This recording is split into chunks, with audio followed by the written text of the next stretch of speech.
Welcome to episode 1 of Thin Blue Lies, the first anti-capitalist true crime podcast talking solely about the crimes committed by the police. We're your hosts, Sal and Dice. Police in the United States have carte blanche to roam the streets like lawless gangs of judge, jury, and executioner due to qualified immunity and budgets larger than that of entire countries' militaries. Today, we'll be taking a closer look at LAPD, specifically the murder of Chris Dorner. Dorner was a former U.S. Navy's reserves officer turned LAPD cop in 2006. After a series of corrupt and immoral actions taken against him by LAPD, Dorner resolved to change the system in the only way he knew how, by violence. We'll be discussing Dorner's manifesto, what led him to make the decisions that he did, and most importantly, the crimes and cover-ups by LAPD. We will be going over graphic and all-around unpleasant material, so viewer discretion is advised. For everyone to get an accurate feel of what it must have been like to be in Chris's shoes, we'll be listening to both his words and contrasting that with the words of the police and people around him. So without further preamble, let's get into it, Sal. So, Chris was born in New York and grew up in Southern California, where he graduated from Cypress High School in Cypress, California. Dorner later said that he was the only African American student in his school from first grade to seventh grade, and that he had altercations due to racism. Then he went on to Southern Utah University. Throughout his time at Southern Utah, he played football and did encounter racism there as well. We're going to listen to some clips throughout this episode to give a listener the feel of the actual gaslighting that Christopher Dorner went through. These are from a documentary called Revenge Cop Killer by Real Stories, and it was made directly with the officers that Chris Dorner accused. They are never questioned in this documentary, and their word is taken as truth. Okay, so now I'm going to play for you. In 1979, 34 years prior to his ruthless spree, Christopher Dorner and his family moved from New York to the middle-class neighborhood of Norwalk in Southern California. He was raised in a middle-income society, not a ghetto. His family wasn't tremendously poor. Despite his tranquil suburban surroundings, from an early age, Dorner would develop the sense that the world was against him. Telling me that he was the only African-American child in his class or in his neighborhood. He would regularly get beat up after school. There were, other bullies in the neighborhood who would give him a hard time. To hear him tell it was racially motivated.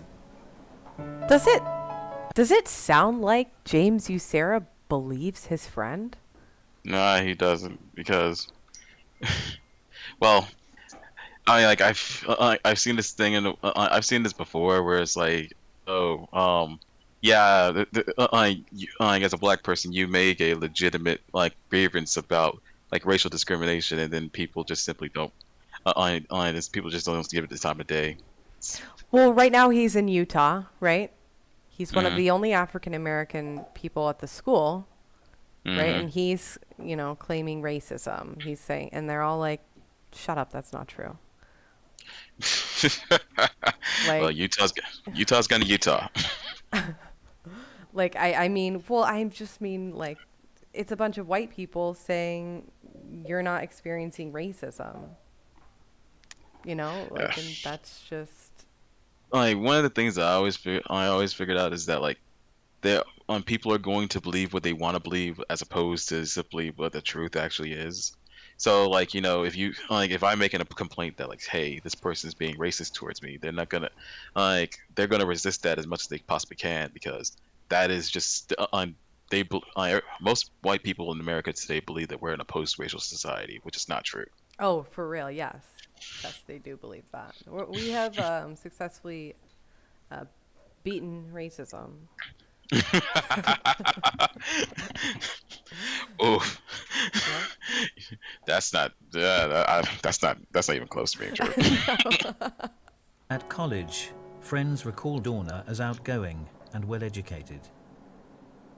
I met Chris Dorner in college. He and I played football together. He was clean-cut, articulate, pretty easy to get along with. He was approachable, good sense of humor.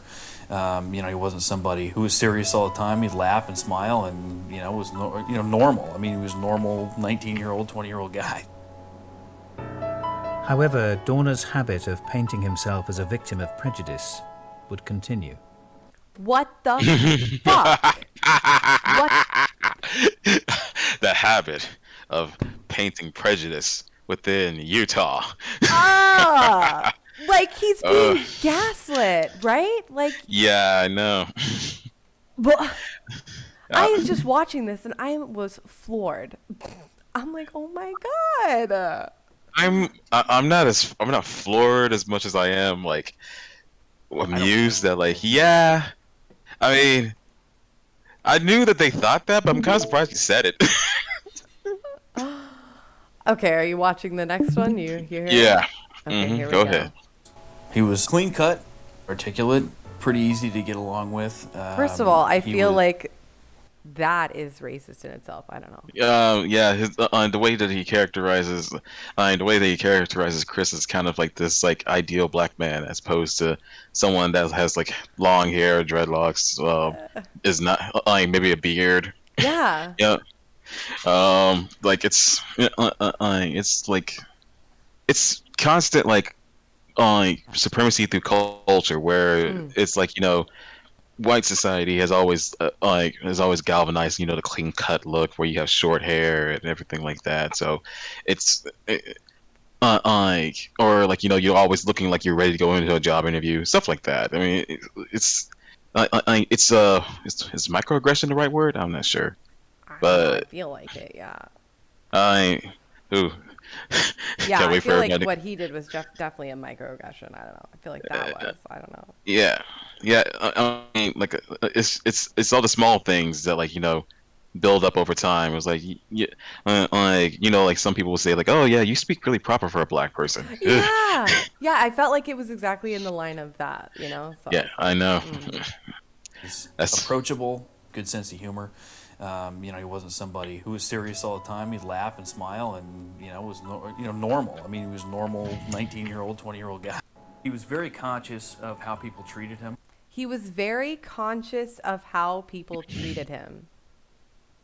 That's so like he says it's like a bad thing. I know. Like, what do you mean? Like, are most people not like they're like I just It's a very strange thing to be like, well, dude, why you complaining about how we treat you? I mean, like, I mean, yeah. like this kind of goes back to like this whole idea that like for a lot of Black Americans, it's just like y'all need to be seen and not heard. And It's if you more have of, like, any problem, then like first of all, you're fucking lying. That's not happening. Uh huh. And second of all, fuck you. You know? Yeah. Oh yeah. Here we go. I don't think that he was all that thrilled about our coaches on the football team. He commented to me that he thought that particular coach was racist. Hey, can you pause it real Again? quick? Again, Can you pause it real quick? yeah, it doesn't sound was like gonna- he's being believed again. To me, that entire like characterization, it kind of goes with like they're trying to build a narrative post mortem, Yep. like after Chris has already done everything that he's did, be under like to like frame it as ridiculous for making accusations of racism and like within like let's say either the LAPD or even white society at large, where like, oh hey, yeah, Chris Dorner, he complained about racism and he went crazy, started killing people. Hey, Black people, y'all might do the exact same thing or some crazy shit like that. Like it's like, hey, It's this sending a narrative. warning. Like, he is. Don't cross the thin blue line. Mm-hmm. Because when you try to, he was reporting cops. So when you Yeah. report cops and you're like drawing light to this system that is corrupt to its whole, because policing was like always a white supremacist organization because it started from Uh-huh. slave patrols, right? Exactly. So in Exactly. this country, so Exactly. It's like it is the most like it's probably the most blatantly, hey, don't rock the boat statement that like a person can make, like after someone did something that like was very clearly, hey, there's very clearly a statement of saying, hey, the LAPD is still corrupt, the LAPD is still racist, the LAPD is still all these different things. Hmm. To just simply start, it's continuing the narrative that, hey, we're trying to show that, like, we're in a post-racial society, and therefore you shouldn't be talking about racist things when there's still clearly racism still going on. Right, because talking about racism makes the racism exist. When you don't talk about it, it's gone forever, right? Oh my God. I just don't understand that like logic. It's not logic. It's just like It's not a be lot. quiet. It's like shut up because you're bothering me. You know? Exactly. I don't want like I can survive the rest of my life without dealing with this kind of thing. I like to continue that. So please stop pointing it out. Right. Dorner's problems with authority would continue after college. Okay, that's another thing that I wanted to talk about. Problems with authority. Okay. First of all, he was a football Player. player. That's what you are when you do football. Uh, I watch sports. But yeah, so he was a football player. That is a lot of listening to authority, right? You have to do drills. You have to follow your coaches, like commands, like, plans, whatever. Hmm. He was in the Navy. You have to follow authority in the Navy. He Hmm. had a beautiful record in the Navy with like Hmm. no problems. So the fact that this documentary is saying that he has a problem with authority, It's the narrative. It's framing it. yep. It's just simply it's all these tiny little slights to just simply say, hey, It was um, okay what happened to him because hmm, XYZ. exactly. Yeah. So now we're going to listen to what Chris said about his childhood in his manifesto. Okay.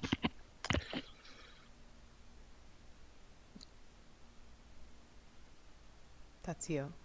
Yeah, I know. Okay. I was I was pulling it. I was pulling it up. But, I am not going to look at myself because if I do that, then I start thinking about it. Journalist, I want you to investigate every location I resided in growing up. Find any incidents where I was ever accused of being a bully. You won't, because it doesn't exist. It's not in my DNA. Never was. I was the only black kid in each of my elementary school classes from first grade to seventh grade. In junior high and in any instance where I was disciplined for fighting was in response to fellow students provoking common childhood schoolyard fights or for calling me a nigger or other derogatory racial names. I grew up in neighborhoods where blacks make up less than 1%. My first recollection of racism was in first grade at Norwalk Christian Elementary School in Norwalk, California. A fellow student, Jim Armstrong, if I recall, called me a nigger on the playground. My response was swift and non-lethal. I struck him fast and hard with a punch and a kick. He cried and reported it to a teacher. The teacher reported it to the principal. The principal swatted Jim for using a derogatory word toward me. Then, for some unknown reason, swatted me for striking Jim in response to calling me a nigger. He stated, as good Christians, we are to turn the other cheek as Jesus did. Problem is, I'm not a fucking Christian, and that old book made up of fiction and limited nonfiction. Okay, my bad. Fiction and limited nonfiction called the Bible never once stated Jesus was called a nigger. How dare you swat me for standing up for my rights and demanding that I be treated as an equal human being? That day I made a life decision that I will not tolerate racial derogatory terms spoken to me. Unfortunately, I was swatted multiple times for the same exact reason up until junior high. Terminating me uh, terminating me for telling the truth of a Caucasian officer kicking a mentally ill man is disgusting. Don't ever call me a fucking bully. I want all journalists to utilize every resource I want all journalists to utilize every source you have to specialize in that specializes in collections for your report. With the discovery and evidence available, you will see the truth. Unfortunately, I will not be alive to see my name cleared. That's what this is all about. My name. A man is nothing without his name. Below is a list of locations where I reside from childhood to adulthood. So yeah, he's really upset that they blacklisted him. He got kicked out of the Navy in 2013. And 2 days later, he did this. You Hmm. know, so he was honorably discharged, but I guess it had something to do with the allegations at the LAPD. You know, so I Yeah, feel like they blacklisted him. He couldn't find work with exactly what he wanted to do, and they ruined his name, which was the only thing that he cared about. exactly. Like he brings up all the time that like he brings up all over that manifesto that this is pretty much solely about his name. Like he wants to reclaim the name that he I guess built up over a career in the military and a career in the police that Hmm. is being taken away from him. Also, I want to point out, he says, "How dare you swat me for standing up for my rights, for demanding that I be treated as an equal human being." Yeah, how dare him? How dare those fucking people? You know, like he shouldn't have been called those names. You know, that is fucking abuse. You know, he should not have had to deal with that as a child or at all. Yeah, So that really impacted him. You know. this is kind of goes back to like I'm not sure if I want to keep like I bring it up brought it up earlier, but like this kind of goes back to like this whole like mentality of like don't ever rock the boat. Don't ever like make accusations or point out that things are not just not fair within certain in certain sectors of society. School is one of those where like the teachers they don't well sometimes teachers don't even want to deal with it Mm-hmm. and like this principal an example he yeah he swatted the bully but also he swatted Chris at the exact same time because He reacted to the bully in, I exactly feel like, a very appropriate manner. because he wanted to instill within Chris that like he wanted to instill in Chris that these are things that we should not act violently upon. These are things that we should not racism is not a transgression that is worthy of a person being angered to anger to the extent that you take physical action on it, which is Well, as a white person, I bet he would feel that way yeah, exactly. because he's not the one being dehumanized. Yeah, You know, and like then Jesus, he sucks. yeah, fuck that principle. Fuck that principle. Yeah. Okay.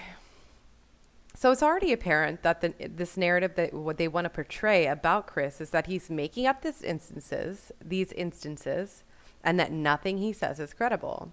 And this person, attorney James Usera, was supposed to be his friend, and he was talking about him like that. That's not his friend. He did not have good friends, and that sucks. So Chris's Navy career. In 2002, Chris joined the Navy and he worked at Naval Air Station Fallon in Nevada. He served with the Mobile Inshore Undersea Warfare Unit. Those are a collection of words. Uh, he was deployed in Bahrain and with the Coastal Riverine Group 2 from November 3rd, 2006 to April 23rd, 2007, and Kuwait. He actually took a break from the LAPD training. So he was training to become an LAPD officer. He had to take a break because he was called to duty in Bahrain to go do some fucking imperialism. Mm. Uh, Like you do. yeah, like you do. Uh-huh. Yeah, we are anti-imperialist here. So yeah, we don't fucking say thank you to the troops. We say fuck you to the Uh, troops. fuck Fuck the them police. troops. Fuck Fuck the the police, police. both domestic and abroad. That's exactly right. That's hilarious. So yeah, he was honorably discharged in February 1st, 2013. So this next part I saw and I thought it was interesting. It was like kind of an indication of his character. In 2002, Dorner and a classmate found a bag containing nearly $8,000 that belonged to Enid Korean Church of Grace in Enid, Oklahoma. They turned it into the police. When asked their motive, Dorner said, "It's an integrity thing. The military stresses integrity," Dorner said. "There was a couple $1,000s, and if people were willing to give that to a church, it must be pretty important to them," Dorner said. His mother taught him honesty and integrity. So he is like a Boy Scout, you know? He loves the rules. He wants to follow them. Mm-hmm. You know, like that's what keeps coming up to me. Like he wants to follow these rules badly. Yeah, like you could contrast that with the narrative in the documentary that you showed earlier, where it's like, oh, he had a problem with authority ever since he was a child. Yeah. And like it's like that doesn't add up. And he could have taken how much money? $8,000 for himself. Mm-hmm. And okay, in 2002. Anyway, yeah. Point is, Dorner, he could have. I mean, like, he could have pocketed that money, but he chose not to because he's a person that, like, on probably to a toxic degree, Mm-hmm. believed in following the rules. Yes. I believe that it was probably really annoying, but okay, here we have another clip. Are you ready? Mm-hmm. Hold on, let me pull you up. Dorner's problems with authority would continue after college. Oh yeah, here we go. Having spent time enlisted in the Navy Reserves, his tendency to blame others was again noted when he joined the LAPD. Okay, first of all, how does that make sense? Those two things don't make sense. Like, yes, you put them together in the sentence, but they don't make sense. He said, having spent time in the Navy, Dorner also made his... Hold on. Spent time enlisted in the Navy Reserves. His tendency to blame others was again noted. His tendency to blame others was again noted in the LAPD. So what the fuck does the Navy career have to do with that? Like, why would you? Apparently, say the Navy doesn't let you. Apparently, the Navy lets you blame others all the time. Right? Yeah. So Guys, it's a guys, pattern. guys, if we don't work together on this boat, it literally will sink. Man, fuck that guy. Fuck that guy. Fuck him. Fuck his wife. I ain't listening to anything that he says. Like, that's exactly the Navy, guys. Like, Trust it me. just doesn't even make sense from their angle. Like, please write better. I don't know. When he joined the LAPD. In his short time at the LAPD, Christopher Dorner was the center of a lot of controversy. He made several complaints against other officers. He saw everything that happened to him that wasn't to his liking as a consequence of his race or of some overall scheme against him. He was a troubled man. So, do you want to know who that motherfucker is? I'm pretty sure you're about to tell me. That is Chief Charlie Beck. Oh, I've heard of him. Yeah. So, oh God, I can't wait to tell you what he's up to now. But this is Chief Charlie Beck. And again, you hear this characterization. He was a troubled man. What else did he say? Everything that happened to him that wasn't to his liking as a consequence of his race or... Okay. So he's, again, gaslighting on the racism thing. So Dorner is saying, I am experiencing racism in the LAPD. And everyone's like, fuck you, liar. First of all, it's the LAPD. Like, Yeah. are you kidding me? How many gangs do they have in their like system? The Like, I don't know. LAPD. The LAPD, Plus known the for sheriff. known for never being racist at all, ever. Trust me. Right? Like, oh my God. So, yeah, there is no racism in the LAPD, according to Chief Charlie Beck. So, yeah, that's Charlie. In 2006, Dorner completed the police academy training. Or wait, maybe it was 2007. Yeah. Established history of LAPD corruption. So, I know most of you. Oh, he says, this is Chris. This is Chris Dorner. He says, I know most of you who personally knew me are in disbelief to hear from media reports that I am suspected of committing such horrendous murders and have taken drastic and shocking action in the last couple of days. You are saying to yourself that this is completely out of character of the man you knew, who always wore a smile whenever he was seen. I know I will be vilified by the LAPD and the media. Unfortunately, this is a necessary evil that I do not enjoy but must partake and complete for substantial change to occur within the LAPD and reclaim my name. The department has not changed since the Rampart and Rodney King days. It has gotten worse. The consent decree should have never been lifted. The only thing that has evolved from the consent decree is those officers involved in Rampart scandal and Rodney King incidents have since been promoted to supervisor, commander, and command staff and executive positions. That he's talking about right now, Chief Charlie Beck. Yep. Okay, so Dice, please tell us about Rampart and Rodney King. What happened with those incidents? Okay, all right. To give a brief summary of Rampart, it was a scandal in the 1990s involving the Rampart Crash Division. Crash units in the are the anti-gang units within the LAPD, and Rampart Crash was notorious for how corrupt it was. The scandal itself centers on Rafael Perez, an LAPD officer that was arrested for stealing around $800,000 worth of cocaine from an evidence locker. This happens after a close friend of Perez, Officer David Mack, robs a bank and is seen days later with Perez himself. Perez is never implemented in the bank heist, but he agrees to a plea deal with prosecutors for immunity. For this crime and a handful of other crimes, Perez starts naming names of corrupt officers within not only LAPD, corrupt officers in not only Rampart Crash, but other divisions of the LAPD itself. Perez implicates over 70 officers in total, but barely any of them are ever charged with anything. Honestly, I'm honest with you, Sal, Rampart itself could probably be an entire episode. I Because agree. So what did he do? I think he went into the evidence locker and he took out cocaine evidence. yeah, And he filled that bitch up with flour mm-hmm, because he knew just that quick. they were never going to be tested. And so he was just fucking selling cocaine out of the evidence locker. Allegedly. Allegedly.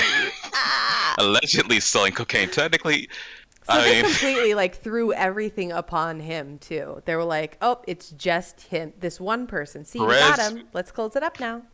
Perez is going to be LAPD's sacrificial lamb Oh, for solely sure. for the Rampart scandal. Yep. And as for Rodney King was a black man that was brutally beat by LAPD in the 1990s. That beating was caught on video. The brutality of the video combined with the acquittal of the officers in the infamous combined with the acquittal of the officers caused the infamous 1992 LAPD LA riots. So this Jesus is one of like Christ. the first like videotapings of a beatdown. Exactly. So it really seeing Yeah, that on video for the first time pissed people off, and they and went to the like streets. exactly, they went to the streets, and it caused it caused 6 days of violence within LA, and it caused about 6 days of rioting in LA. In order to quell the riots, the LAPD they convinced King himself to go on to a press conference calling for civility. Wow, I didn't even know that. I didn't even Yeah. know they made him do that. Yeah, and this is like the important thing I want to give. This is one important thing I really want to get back to because like I want to bring back in Rampart here because like Dorner brings up Rodney King and Rampart as examples of how bad the LAPD can be, and is directly telling us that it hasn't changed since these days. Part of the Rampart scandal in particular was that it was an investigation internally, and the conclusions was that it rooted out corruption. But that's very far from the truth. The cops investigated themselves and they found out there was no evidence of corruption. Would you look at Hey. that? Yeah. Hey. And another thing, like, so Rodney King got brutally beaten on the streets by the LAPD, right? And Beck and a few other people took over, and they got big promotions, right? But like, what would they were fighting racism, right? And but there is no racism. Nope. I don't None know. whatsoever. Was I'm not sure if you're gonna keep this in or not, but I'm gonna ask out of pure curiosity. Was Beck in charge of LPD at the time of Rodney King? William Bratton, and he Oh. was in the Rodney. Oh, Yeah. wait. So there's like a line of not only just corruption but racism, like just right here in the LAPD, clear for us to see. Right. And so, but they said they've had control this whole time, right? But they've said, like, even though there's been many allegations of racism, that there has never been racism and there is not racism. So, Sure. okay. So all of this establishes, obviously, that the LAPD has a rich history of corruption and moving people up and racism. And on July 28th, 2007, Dorner and Teresa Evans, his training officer, went to the Doubletree Hotel in San Pedro regarding a man who was going through a mental health crisis. His name was Christopher Gettler. So this is what Chris had to say about the incident. 8:07, I reported an officer, Officer Teresa Evans, now a sergeant, for kicking a suspect excessive force during a use of force while I was assigned as a patrol officer at LAPD's Harbor Division. While cuffing the suspect, hold on, dog. My dog is chewing on his bone loudly right beside me, just like chewing away. Buddy, please, I'm trying to record. Shoot, where was I? You have to go. Hold on, I'll be right back. I have to move him. Okay. Buddy, come on. Come on. Come on, buddy. Good doggo. Good doggo. You're good. While cuffing the suspect, Christopher Gettler, Evans kicked the suspect twice in the chest and once in the face. The kick to the face left a visible injury on the cheek, on the left cheek below the eye. Unfortunately, after reporting it to supervisors and investigated by PSV, Internal Affairs Investigator Detective Villanueva, nothing was done. I had broken their supposed blue line. Unfortunately, it's not just us, it's justice. In fact, 10 months later, on 6/25/08, I already successfully completed probation, acquiring a basic post certificate and intermediate post certificate. I was relieved of duty by the LAPD while assigned to patrol at Southwest Division. It is clear as day that the department retaliated towards me for reporting Evans for kicking Mr. Gettler. The department stated that I had lied and made up reports that Evans had kicked the suspect. I later went to a Board of Rights department hearing. Like, the Board of Rights is where they get to, like, plead their case. You know, it's like a hearing about what happened. So during this BOR hearing, a video was played for the BOR panel where Christopher Gettler stated that he was indeed kicked by Officer Evans. The video sent to multiple news agencies. Yes, so when he was on the run, he sent this video to Anderson Cooper.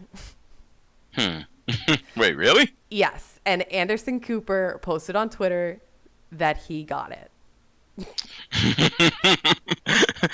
And the Super was like, man, I'm about to be rich. Yeah, so because, you know, we haven't gone over this yet because unfortunately, whatever, I don't know. But Christopher Dorner was a liberal, I like know. a big old blue wave liberal. Like my man complimented Michelle Obama's bangs in the manifesto. Ah, it was so cringe. I'm sorry, my dude. Why? Never could you get me to write that on paper. Oh God. That's because like so clearly he like being the big blue wave liberal that he is, he decided I'm gonna send I'm this to going. MSNBC. I don't know if that's who. Maybe it's CNN, but yeah, it was one of those giant like lib media sites that he sent I it was to. saying Anderson Cooper is CNN. I'm pretty sure. Ah, Yeah, I don't know. I don't watch the mainstream media. but like I do occasionally peek at the mainstream media, um, just to see what they're talking about. Yeah, I haven't watched in a really long time. So, in addition to Christopher Gettler stating he was kicked, his father, Richard Gettler, also stated that his son had stated he was kicked by an officer when he was arrested after being released to custody. This was all presented for the department at the BOR hearing. They still found me guilty and terminated me. What they didn't mention was that the BOR panel, made up of Captain Phil Tingerides, Tingarities. Let's go with that. Tingarities. that's what it is. Captain Justin Eisenberg and City Attorney Martella had a significant problem from the time the board was assembled. Captain Phil was a personal friend of Teresa Evans from when he was her supervisor at Harbor Station. So there's a clear fucking like conflict of interest here, but that doesn't matter because the good old boy is going to protect the good old boys. Mm-hmm. So that is clear. That is a clear conflict of interest, and I made my argument for his removal early, and I was denied. The advocate for the LAPD BOR was Sergeant Anderson. Anderson also had a conflict of interest as she was Evans' friend and former partner from Harbor Division, where they both worked patrol together. I made my argument for her removal when I discovered her relations to Evan, and it was denied. What the fuck? Did I care about any of the? Like, did I even care about like having even like an inkling of being fair? No, they didn't care. And so, like, yeah, he's going like a little like mentally not good. Like, it's not going well. And it would not be Like, going well for me either if everyone was fucking lying and like having their best friend be the judge. Can you imagine, like, I, can you imagine I am accusing, a person, I'm accusing someone that I know of being, of stealing, and the judge is, like, the best friend they had since college. Yeah. And I say, hey, the person that, like, I'm accusing of stealing is your best friend. Can we not do this? And the judges be like, nah. Yeah, they just deny it. They're like, no. I'm like, of course you go like a little mad. Yeah. Like, yeah. So, yeah, I'm like ramping up and I'm just reading it. So I made my argument for her removal when I discovered her relationship to Evans. Oh, shit, I read that. They stated that I had bullied a recruit, Abraham Sheffries, in the academy when in reality, an unfounded disposition from the official 1.28 formal complaint investigation found that I was the one who stood up for Abraham Sheffries when the other recruits sang Nazi Hitler Youth songs and about burning Jewish ghettos in World War II, Germany, where his father was a survivor of a concentration camp. So how fucking dare you attempt to label me with such a nasty, vile word? I ask that all earnest journalists investigate this story. Ask Officer Abram Sheffries about the incident when Officer Bertios began singing this Nazi youth song about burning Jewish ghettos. The internal affairs investigation into the academy involving Sheffries was spurned by a complaint that I had initiated towards a fellow recruit or officer, / officers. While on an assigned patrol footbeat in Hollywood Division, Officer Hermilio Bertios the Fourth and Marlon Maguana both current LAPD officers decided that they would voice their personal feelings about the black community. While traveling back to the station in a 12-passenger van, I heard Magana refer to another individual as the N-word. Okay, I wasn't sure if I heard correctly, as there were many conversations in the van that was compiled of at least 8 officers, and he was sitting in the very rear of me in the very front. Even with the multiple conversations and ambient noise, I heard Officer Magana call an individual the N-word again. Now that I had confirmed it, I told Magana not to use that word. I explained that it was a well-known offensive word and that it should not be used by anyone. He replied, "I'll say it when I want to." Officer Bertios and his friends also stated that they would say the N-word when they wanted to. At that point, I jumped over my front passenger seat and 2 other officers, where I placed my hands around Bertios' neck and squeezed. I stated to Bertios, "Don't fucking say that." If I can just interject real quick. Like, I like how this was probably going to be, this is probably compared to, like, say, like, oh, hey, see, like, the media would probably look at this and say, like, see, he's always been violent. He even admits to he even admits to having violent outbursts and, like, maybe a slight microaggression, when, like, they're just straight up calling you racial slurs and derogatory terms. They're singing Nazi songs about burning Jewish people, and who is going to sit there calm? Because not Exactly. me. I would be like jumping on him like a spider monkey. But, like, that's just how, like, that's what they're always gonna do. They'll be like, well, I want to be able to say the things that I want to say. And like, that's how the right will frame it. They'll be like, I want to be able to say the things that I want to say, and you're just censoring my ability to use free speech. When, like, you're talking about, like, First of all, yes, using... I don't agree with freedom of speech. There's too many people saying too many things online. We need to rein it in. And not only that, but, like, what is wrong with just telling you? What's wrong with, like, being able to tell people, hey, you shouldn't be using A racial slur. Hurtful things, racial slurs, derogatory terms. Like, I don't fucking understand. It doesn't hurt you in any way. Why are you taking offense at the idea of? Well, the LAPD is a bunch of toddlers with firearms. I feel like that's an understatement of the year. They're like, yeah, Chris is like, "Hey, can you please not say that? I find that really offensive." And they go, "Fuck you." That's what they did to him. Exactly. So, yeah, he got mad. He strangled them. It happens. Occasionally. You can't really be surprised that someone gets violence when they have to put up with so much bullshit all the time. Exactly. You can't, like, he's being dehumanized, like, a lot. And he made a promise when he was a child, when he first experienced it, that he is not going to be treated that way. Mm-hmm. And, fuck yeah, dude.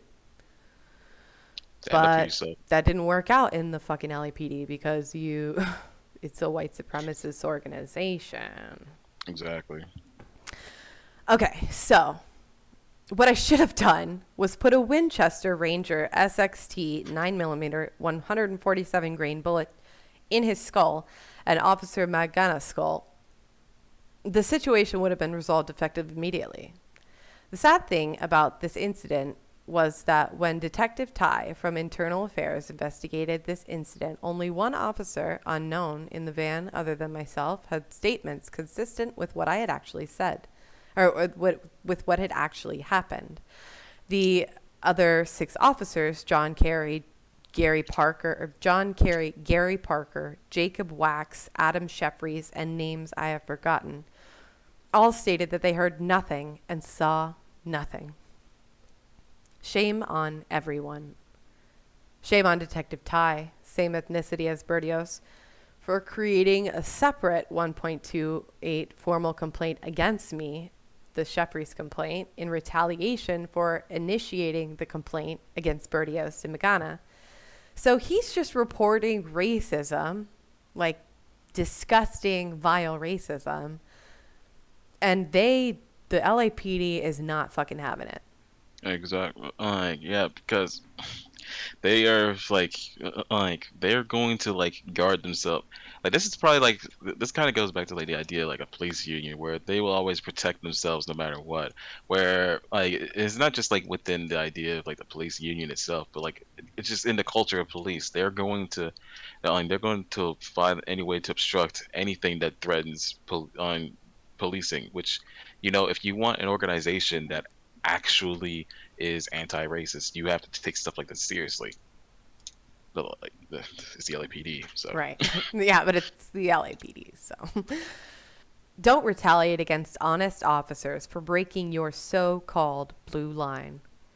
I hope your son, Ryan Ty, who I knew, is a better officer than you, Detective Ty. The saddest part of all this ordeal was that Officer Bertios and Magana were only given 22 days suspension for what they did, and are still LAPD officers to this day. That day, the LAPD stated that it is acceptable for fellow officers to call black officers the N-word to their face, and you'll receive a slap on the wrist. And even sadder is during that 22-day suspension, Bertios and Magana received. Even sadder is that during that 22-day suspension, Bertios and Magana received, is that the LAPPL, the Los Angeles Police Protective Leave, paid the officers their salary while they were suspended. When I took a 2-day suspension for an accidental discharge, I took my suspension and never applied for league salary. It's called integrity. So this is the point where I told you, like, his integrity is like annoying at points. Like, he didn't even apply for a salary that he could have gotten, like, while he was on suspension, I kind of I'll be honest with you, I kind of understand that because I didn't even apply for the for unemployment during COVID. God damn, why? I didn't. I was like, I want to work. Don't call me a wage labor. Don't call me a wage labor cuck. I know. The man has fallen in love with the system, the worker. No. I was a different man in 2020. Let's just leave it at that. Well, okay. Yeah. I'm taking the money from the government because I wish I had. I wish I had. For real, right? So, yeah, so he didn't take it because of his Boy Scout level attention to authority. Mm-hmm. Even while he's alone. Right? That's what it is. During the BOR, an officer named Sergeant Hernandez from Los Angeles Port Police testified on behalf of the LAPD. Hernandez stated for the BOR that he arrived at the location of the UOF shortly before I cuffed the suspect. He also stated that he assisted in cuffing the suspect, and that's old. The BOR he told me to. Oh wait, hold on. What the fuck is he saying? You might. I think he wrote a typo or something. He doesn't always like. At least when I read it the first time, he doesn't always like have a full line of thought when he's writing because. No, he's just murdered somebody and he's sat down to write this on Facebook. Yeah, I know. I mean, that's my... So the man is not like. He's firing on all cylinders. His brain is going off. It's like just kill a civilian. Well, not a civilian, but just kill someone for the first time without being ordered to by an authority figure. Whoa, the rush. Right, and so he's just like. I mean, like, well, he's in the Navy, so I guess he probably hasn't. He's in the Navy, so I guess. I don't think he saw any action. Like, I don't think he saw. I didn't think he was in combat. I hate how they say saw action. Like, no, you're fucking doing imperialism. Disgusting. Yeah. Yeah. Okay, so. He says that at the BOR, he told Dorner to fix his tie. And all of those statements were lies. Hernandez, you arrived at the UOF location up to 30 seconds after I cuffed Mr. Gettler. All you did was help me lift the suspect to his feet, and it was difficult for me to do so by myself because of his heavy weight. You did not tell me to fix my tie, as the BOR members and everyone else in the room know you lied because of the photographic evidence from my UOF scene where Gettler's injuries were photographed clearly show me wearing a Class B uniform on that day. A Class B uniform is a short-sleeved uniform blouse. A short-sleeved uniform blouse from the LAPD does not have a tie included. This is not Super Troopers uniform, you jackass. This part is like when I read this part, I actually kind of thought to myself like, so he has like he's not making stuff up. Like he has like pretty hard proof that like I mean they're at least lying on him about a couple, I mean, at least a Yeah, couple like times. they added things to like be believable that he can prove that they fucking lied. I mean, because like he is saying in his manifesto like, hey, there's a photo of the uniform I'm wearing that day that doesn't have a tie, and they're saying that like he helped me. He was just leaning over to help me tie my tie, and that there was no kick. But Yeah, I mean, like, the I evidence mean, is fucking like is not substantial. Like they fucking lied, and everyone is just pushing it through because it's a good old boy system, and we fucking adhere to the thin blue line. I mean, even And when Beck you said, don't, when you fucking make reports, you cross that line and you get kind of blacklisted. hmm and if you have like a culture and like if you had an organization that has a culture of always pushing people that make complaints out, then you're going to create an organization that is always protectionist of the organization, no matter Hmm. what. Even if it's like legitimate complaints that need to be weeded out. Right. It's Why did you feel the need to embellish and lie about your involvement in the UOF? Are you ashamed that you couldn't get hired by the other department, any other thing besides the port police? Do you have delusions of grandeur? I think he's projecting here. What you did was perjury, exactly what Evans did when she stated that she did not kick Christopher Gettler. What they failed to mention in the BOR was Teresa Evans' own use of force history during her career on the LAPD. She has admitted that she has a lengthy use of force record and has been flagged several times by risk management. She has a very well-known nickname, Chupacabra, Wow. which, Wow, first of all, yeah, like, Jesus. uh, colorful nickname, I know. which she was very proud to flaunt around the division. She found it very funny and entertaining to draw blood from suspects and arrestees. At one point, she even intentionally ripped the flesh off the arm of a woman we had to arrest for battery. Sprayed her neighbor with a garden hose.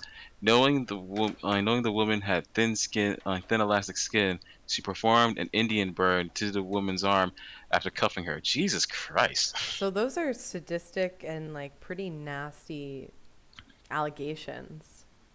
Mm-hmm. She's drawing blood on most of the people, and what did she do to Christopher Gettler? She draws blood.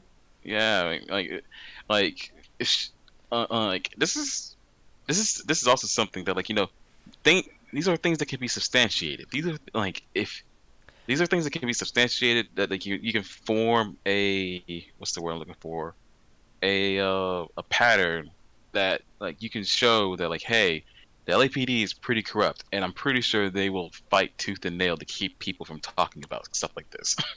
Another thing too is that like this can't be unusual, right? This type of thing, they revel in this, you know, like brutality, right? So she's doing this in a male dominated field, like trying to kind of like prove herself, kind of.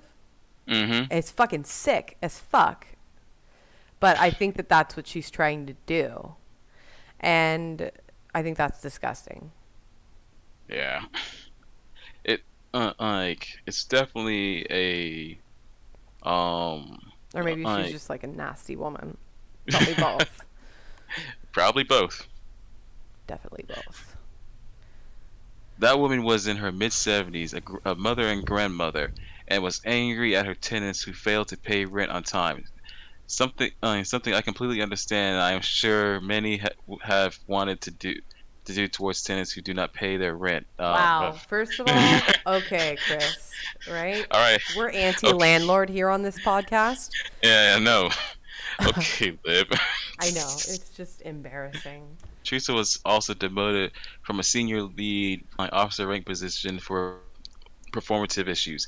During my 2 months of working patrol with Teresa Evans, I found her as a woman who was very angry that she had been pulled from patrol for a short time because of a domestic violence report by a Long Beach Police Department because of an incident involving her active LAPD officer boyfriend Dominic Fuentes.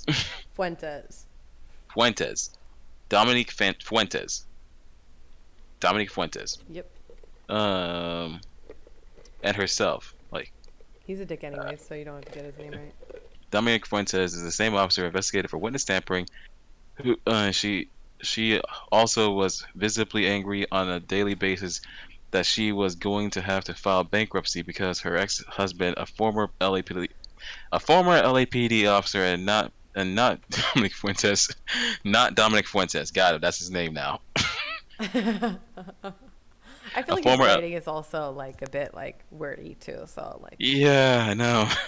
Like, I know you just killed a dude. I know you just killed a dude, Chris. But this could have used a rewrite. for real, like a few edits wouldn't hurt. Yeah, Dominic Fuentes. Like, hold on, blah blah blah blah blah blah blah blah. Where was I at? A former LAPD officer and not Dominic Fuentes, who had left the department state and was now nowhere to be found, had left her with a tax bill and a debt that was unable to pay because of a lack of financial means. Evans, you are a piece of shit, and you lied right to the BOR panel when Randy Quain asked you if you kicked Christopher Gettler. You destroyed my life and name because of your actions. Time is up. The time is now to confess to Chief Beck. I ask that all journalists investigating this story submit requests for FOIA. Do we want to explain what FOIA is, or You can. like Freedom of under, Information Act, where you can like request to see documents from the government. Bam. mm, I asked that all journalists investigating this story request a FOIA with the LAPD to gain access to the BOR transcript, which occurred from 20 blah, blah, blah, from October 2008 to February 2009. There you will see that a video was played from the BOR members of Christopher Gettler, who suffered from schizophrenia and dementia, stating that he was kicked by a female officer. That video evidence supports my claim that Evans kicked him twice in the upper body and once in the face. I would like all of journalists to also request copies of all reports that I had written while employed by LAPD, whether in the academy or during my 3 years as a police officer. There are doctor's numbers attached to my investigative report that I have ever written, so they all exist. What? There are Yeah. doctor's numbers attached to each investigative report that I have ever written. Oh my god, dude. A FOIA request will. Okay, just go to this. A FOIA request will most likely be needed to access these as Parker Center. A FOIA request will likely be needed to access these as Parker Center or at the personal records. What? That's not fit full sentence. Sorry, his grammar's throwing me off. Judge my writing such grammar skills for yourself. Uh, the department attempted to paint me as an officer who could not write reports, even though Sergeant Joel Sadana Sadenma, These a are all training police of officers, so you don't have to get their yeah, names right. Fuck these people. yeah, who trained me, stated for the BOR panel that there was nothing wrong with my report writing, that I was better than all rookie and probationary officers, for the BOR panel, that there was nothing wrong with my report writing, and that I was better than all rookie slash probationary officers he had ever trained. Officer David Drew stated the same, but refused to testify as he did not want to get involved with the BORs. Contact Sergeant Donald Deming, Sergeant Thaddeus Falk, and Sergeant Ed Clark. All will state that my report writing was impeccable. I will tell you this: I always type my reports because I have messy handwriting slash penmanship. I never had a single kickback slash red line report at self. Okay, I'm gonna be real here. So, do we need to say that, like, oh hey, his reporting's really that great? I think that the fact that he's like saying that like he's perfect, he's never had any problems, like I feel Yeah. like that it's kind of he does have delusions of grandeur. I feel like, I feel Uh, like there is something going on. He's a narcissist, maybe like a yeah, he little does say bit, like he does say everything's like pristine and whatnot at the end here. Like, kind of oh thinks he's hey, perfect. He he's was the best person to ever be trained on the world, like yeah, I just feel like it is kind of interesting, to hear yeah. that. Okay, I see what you're saying.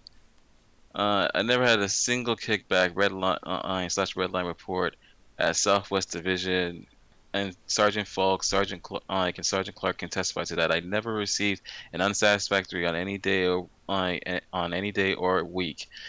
The same can be said within the U.S. Naval Reserves. All commanders will state that my report writing was always clear, concise, and impeccable.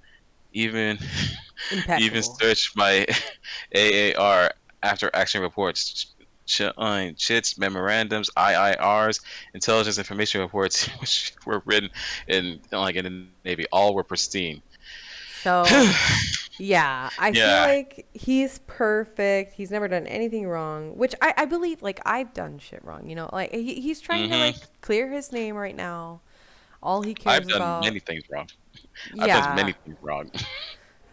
Yeah. So, I don't know. I just feel like, yeah, I completely believe you that you have encountered, like, disgusting fucking racism. But I also Yeah. think that, like, maybe you're a little narcissistic. I don't know. Like, obviously, if you thought you were Oh, going to take down the entire LAPD by yourself, I mean, right? if Like, that's a little buku that's bananas. I'm sorry. that's the that's like the that's like the basis of our ideology, that we understand that if perfect human beings existed, that like then we wouldn't have to think the ways that we do. That there would just be like these perfect people out there that that we realize, hey, society is kind of fucked up, maybe we should do something about that. But because those people don't exist, we had to fight the struggles that we had to fight. But like, yeah, he's being pretty narcissistic here. Yeah, Like I the feel like thing that. like We're not well psychiatrists or psychologists or any of that. We're just well, armchair well that. I think that, like, the thing that we need to get back at is that um while we were sympathetic to, like, what the LAPD did to Chris Dorner, I mean, we're very open to criticizing him. Oh, yeah. Like, We are anti cop, and Chris is a fucking cop. exactly. So. You know what? Right now, I want to listen to we actually have the Christopher Gettler deposition, the one that was sent to Anderson Cooper. Mm. 2008, Monday. It is approximately 11:46 hours. And being interviewed and tape recorded with his permission is Christopher Gettler. Is that correct? Correct, Chris? Yeah. Okay. Now, I want to ask you about the police contact that you had with the at the DoubleTree Hotel. Do you remember that? Yeah. Okay. Do you remember being taken into custody by the police? Uh-huh. Okay. Do you remember whether there was a struggle? Mm-hmm. And at during that struggle, were you kicked in the face? Mm-hmm. You have to say yes or no. Yes. Okay. And do you remember how many times you were kicked in the face? Once. Okay. And do you remember where you were kicked in the face? Right here. Okay. And do you remember who kicked you in the face?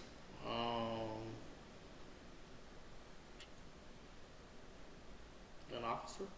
Do you remember what sex? Was it a male or female? It was a female. And do you remember whether they were white or black? They were black, or almost black, I think. And I was almost white. So. Do you remember whether the female had light color hair or dark hair? She had darker hair. Her hair was was a lighter shade, darker. Okay, but do you remember being kicked? Yeah. Okay, and how many times? Once. Okay, and where? This side, I think. Yeah, this side. Okay, excellent. I'm going to stop the tape. Okay, so it doesn't seem like he's able to really correctly identify her, but he is able to say what happened to him. But she is a white woman, but he says that she's almost black. Yeah, this is the thing that like changes that. this is the thing that gets to me about this. Like, you know, he's not denying that he got kicked in the face. Like, that's never brought into question. Like, you can see, like, The scar everybody can on see. his face. Yeah, like, you can see, everybody can see, like, for their own eyes, that, like, Chris Gettler, the person that, like, you know, kind of like the epicenter of, like, why all this even happened, says he got kicked in the face. He has a scar on his face in by the a video. female officer. By a female officer, even though, like, you know, he might have a hard time identifying her based on, like, have you seen a picture of her, Teresa Evans? Is she, like, maybe she has a darker complexion. I'm not sure. Listen to this. I have not been able to find any pictures of her at all. I've been scouring the internet for days. Can't find any pictures of her. The only picture I can find of, like, anyone, let me show you. Like, was she ever at the press conference or anything? No, I didn't see her there at all. So, okay, we're at Casting Dorner right now. Hold on, let me see. So this website is called dornermovie.com. Mm-hmm. And they're looking for people, like, that are similar to the people. And look at this fucking thing. So, and that's how they want Her to look. Yeah, they just want her to look. Well, but look at that, like, picture. Everyone else has their real face. But that's not except for Teresa Evans, who is nowhere to be found on the internet at all. What if, dare I say, what if Christopher okay, we know that Teresa Evans is white, right? Yeah, in this casting, it wants her to be cast as Caucasian white with blonde hair. Okay, but, like, you know, white people have, like, a lot of different skin tones. So, I mean, right. Yeah, of course. It's possible it's that LA. Gettler... She could be tanning, like, heavily. Yeah, exactly. Like, Gettler could... Gettler's description of her could be accurate, but that's just speculation, I guess you could say. Yeah, but because still, we have no pictures of her. It's so weird. That is so weird. It is so weird because I can find them of everyone else. You know? Like, how did she do that? That's so fucking weird. It's kind of creepy, to be honest with you. I know.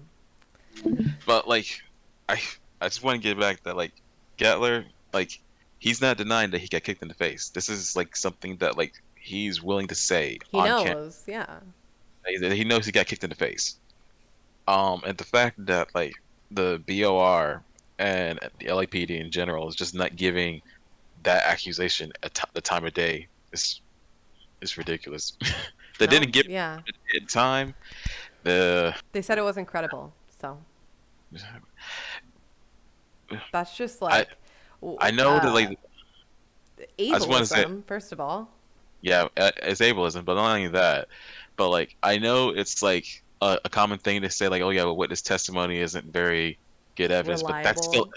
yeah, that's still evidence. You like if you're willing to say something on the record, that means that you're willing to say it at the risk of perjury. Mm-hmm. Like so, if you're lying and they can prove that you're lying, that's a bad thing for you. I mean, come on, like come on. If Christopher Gettler was willing to state under like, it's frustrating. It's frustrating. Yeah. Okay, so we have another clip from the documentary. And made clear All his right. Yay. Yeah. I love this documentary so much. Fun. Okay, here we go. grievances with the LAPD. Christopher Dorner had a troubled history with Los Angeles Police Department. On his probationary period, his training officer counseled him about his performance. Soon after that, he made allegations of excessive force against her during an arrest. Those allegations were not supported by witnesses or fact, and because of that, Dorner charges were soon applied against Dorner, and he was terminated from the Los Angeles Police Department for being untruthful. So, she fucking said that she was correcting him because he was doing a bad job on scene, right? Uh-huh. And then he retaliated Uh-huh. and lied about the use of force. But Like, are you kidding me? you we got the do y'all just not believe Christopher Gettler? Is that it? Or his dad, I guess? Because his dad's involved in this also. Like, do you guys just believe that Christopher Gettler's just lying? like, like he's just like, nah. Like, I just feel like I didn't get kicked in the face. I feel like I got kicked in the face that day, even though it didn't happen. Like, there was no.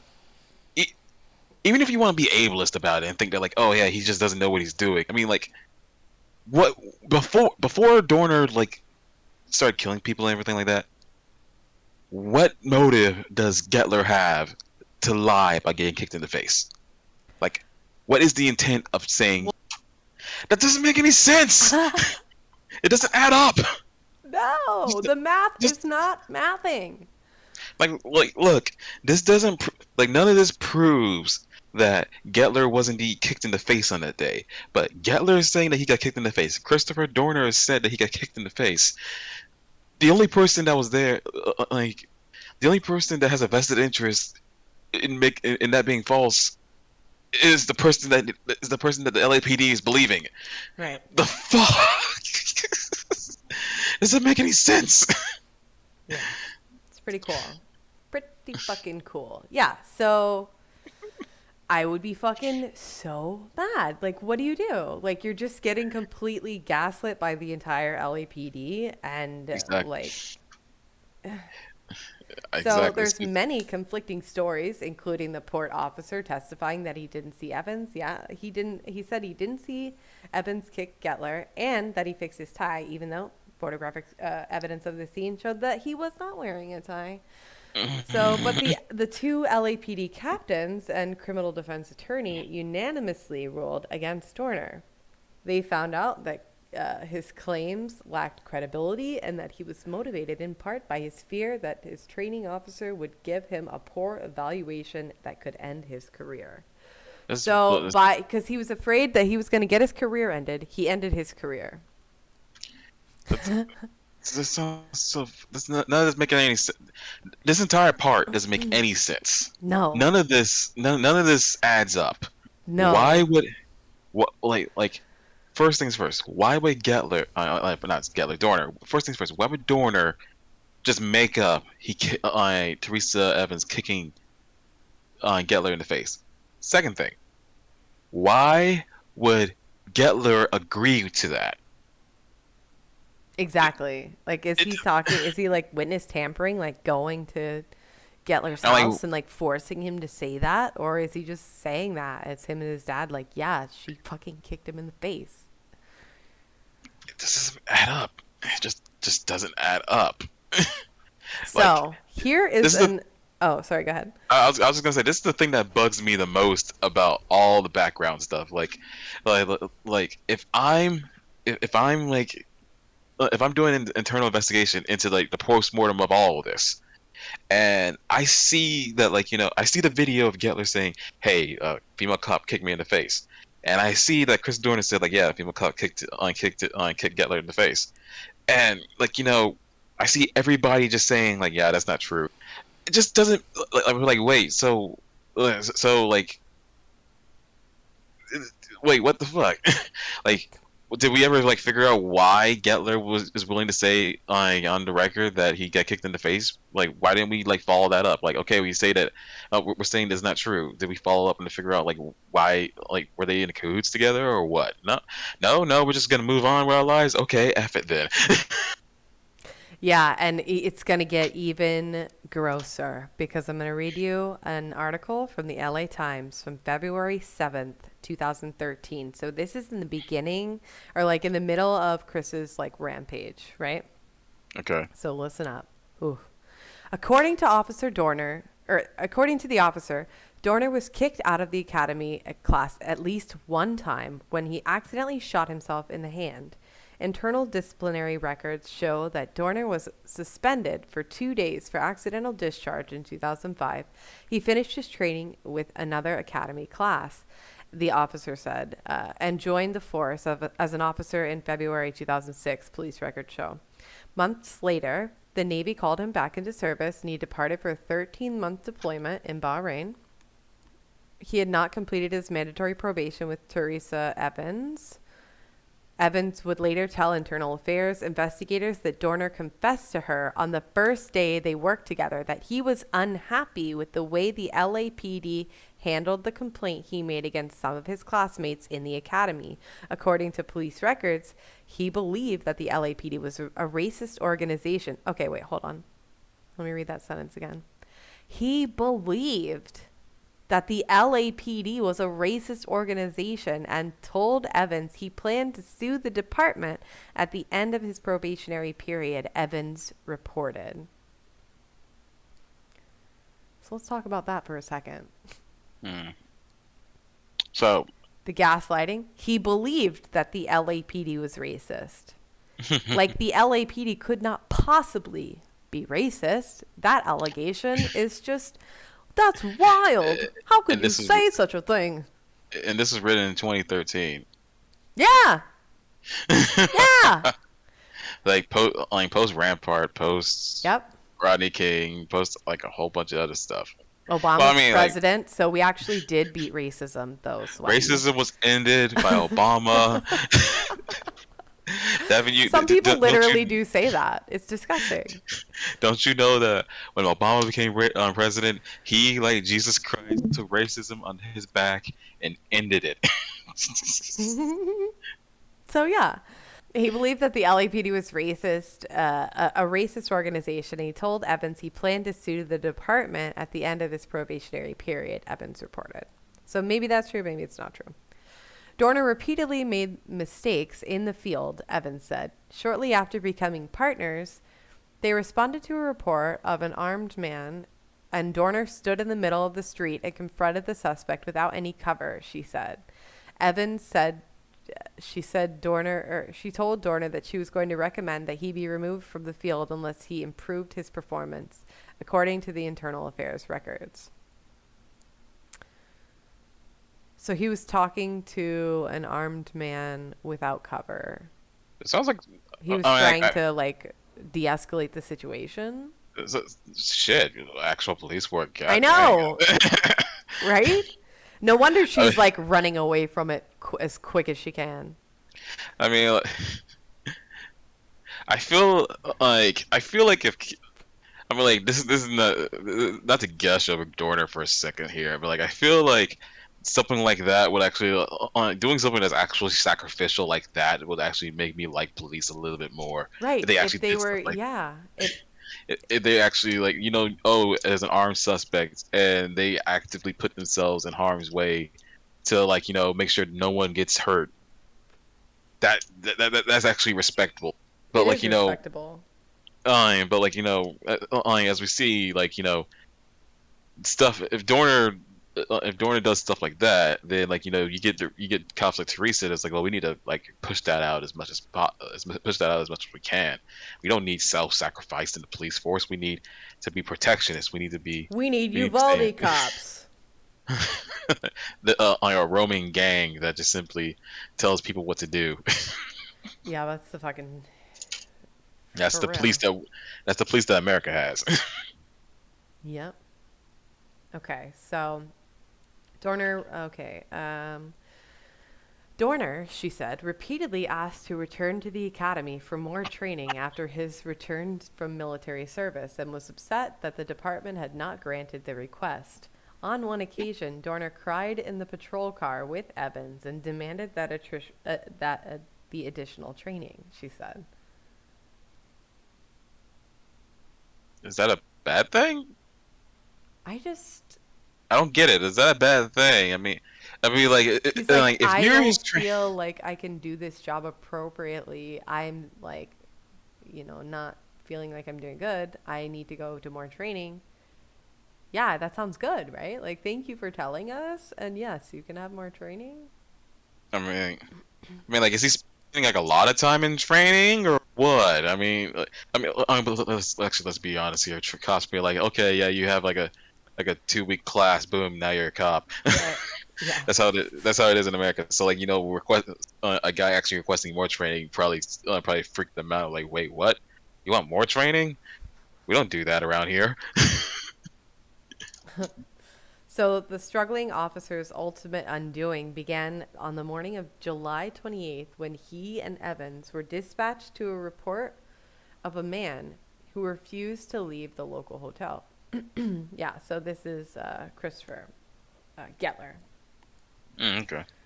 Nearly 2 weeks later, Evans criticized Dorner harshly in an evaluation report that included a long list of areas in which he needed improvement, including using common sense and good judgment. I can't believe they wrote this in a fucking article. So rude. About the same time, Dorner called an LAPD sergeant whom he knew from the Navy and claimed he had witnessed Evans kicking a man while he was being handcuffed. The sergeant told Dorner to report the incident to higher-ups and said he would do so himself. Dorner reported the misconduct records show. The department's internal affairs unit launched a probe into Dorner's earlier allegations. 3 hotel employees who witnessed much of the incident said they never saw Evans kick the man. And when the man arrived at the police station, he did not mention being kicked in the face when the physician treated him for his facial injuries. So he's having a mental health crisis, right? And he didn't mention that he was kicked, because like you're definitely going to be able to tell everyone the correct information, when you're like going through a fucking crisis. You just got manhandled by the police, thrown into a fucking bush, kicked in the face. I feel like like people leave out things all the time in the heat of the moment. Also, I really like how they said like 3 hotel employees said they never saw Evans kick the guy in the face. And I'm thinking to myself like, okay, you guys got to give me a little more than 3 hotel employees. I have the actual transcripts of what they said. Oh, really? Oh yeah. I do. So let's see. Oh, you know what? Let's look at this video of Dorner at the police training video. Because that basically, the last article we read, basically made it sound like he was incompetent. That he was like a bumbling fool everywhere. And he couldn't really like do much as a police officer. Yeah. And so here's a contrasting video. This is brand new video tonight showing accused triple murderer Christopher Dorner shooting guns during his extensive training at the Los Angeles Police Academy. Well, that search for Dorner is still going strong at this hour, even though the ground crews at Big Bear were forced to scale back tonight. And we'll have a live report from Big Bear in just a moment. But first, 10 News reporter Dan Haggerty shows us the techniques used by Dorner, which have law enforcement across the state so concerned.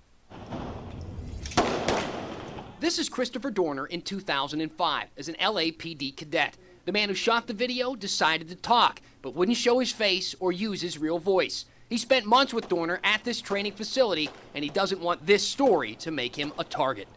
Well, he's an expert with weapons, definitely. He's definitely dangerous. The man says Dorner stood out at the academy. This video shows his strength, dragging a dummy meant to simulate a person's dead weight. He picks it up, runs backwards, and swings it with ease. But the man says drill instructors were hard on Dorner at times, picking on him for his weight. When I hear about how angry he is about the LAPD, matches up to the way I think he had his experience through the LAPD, especially the academy. An academy that taught Dorner how to use an arsenal of weapons. In his manifesto, he claims to have explosives, high-capacity clips, and a .50 caliber rifle with bullets that can slice through a car, not to mention police body armor. Okay, so he was in the Navy before this, so the LAPD didn't fucking teach him how to use guns, right? Mm-hmm. Right? So they're like classifying it. He's a bumbling idiot. I mean, he did shoot himself. Like, how the fuck do you shoot yourself in the hand? You're like holding the gun and you shot yourself. Your hand is in front of the gun. Were you holding the barrel of the gun while you shot? Like, what were you doing, first of all? You know, like, so he did shoot himself, but they also think he's the most dangerous. I mean, he also did kill people, so he's fairly dangerous, and he's clumsy as well. Wait, so did he shoot himself during his rampage, or are you talking about like what? No, he shot himself during training. Oh. Huh. At the LAPD, and not at the Navy. I don't know what kind of training they do to the Navy. I don't know. Maybe they just make him like swim and stuff.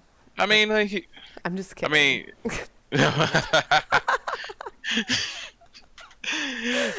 The audience is like, oh my god. In the Navy. Okay, but yeah, it's just like a really weird classification of him, I feel like. This YouTube video shows the gun's power. The bullet rips right through a 3-inch thick piece of steel. Investigators hope to find some of these weapons at Dorner's home in Las Vegas, but they found nothing. The LAPD they're gonna be going after one of their own former, and he knows like I said, he knows what he's doing. I mean, this guy, it's no joke. Dan Haggerty, 10 News.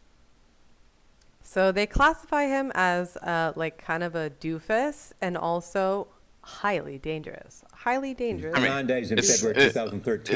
It's like the hypocrisy.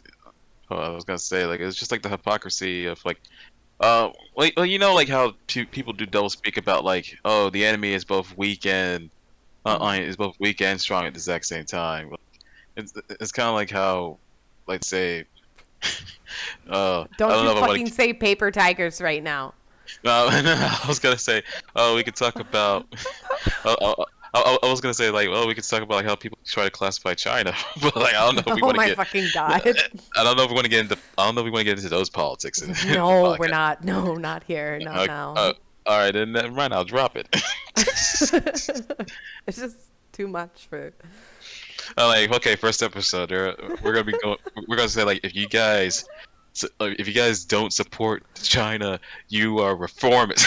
Oh my fucking god! Do not listen to Dice, please. We're not taking.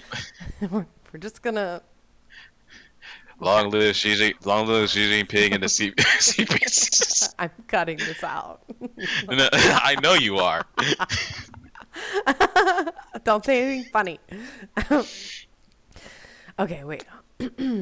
Okay, so yeah, they also picked on him for his weight. So in fucking training, in training camp, in training for LAPD, they were calling him fat.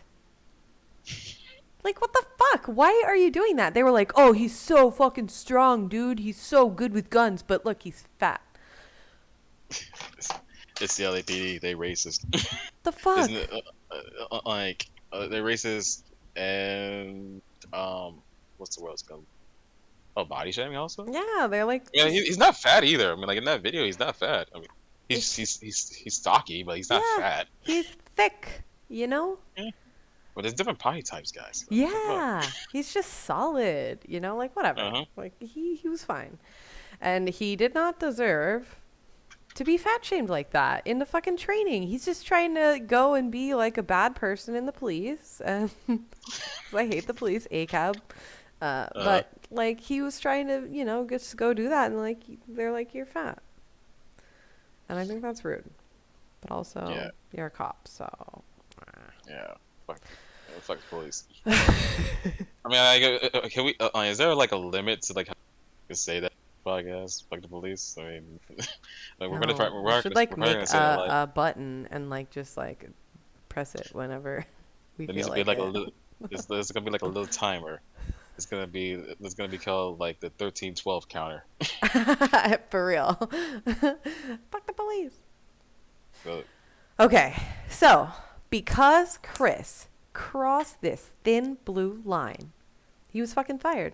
He was willing to report people who he thought were not doing their job correctly. The police, who are against him, really enjoy saying that he doesn't like authority and that he can't listen to rules, but no, he's not like that at all. What I see is a man who believes in the rules, a strong sense of justice, right? But like for a cop, though. But yeah, it's kind of like weird because yeah, being a cop is like it's the worst job you can have, right? Besides like being an imperialist cop. So, but yeah, like he didn't deserve the racism. He did not deserve the body shaming. He didn't deserve to be treated like that.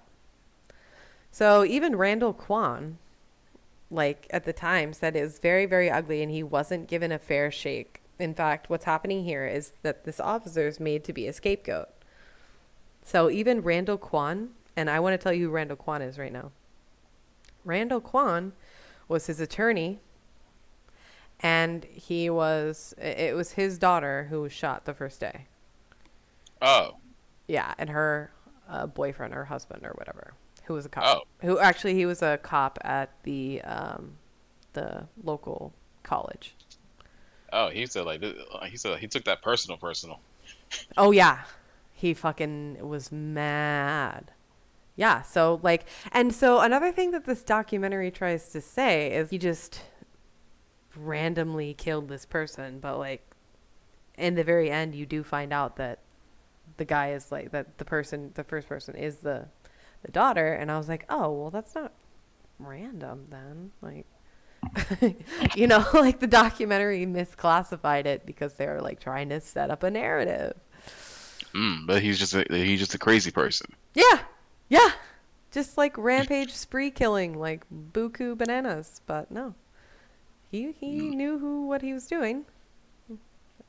I mean, it wasn't a good idea, but he knew what he was doing. Yeah.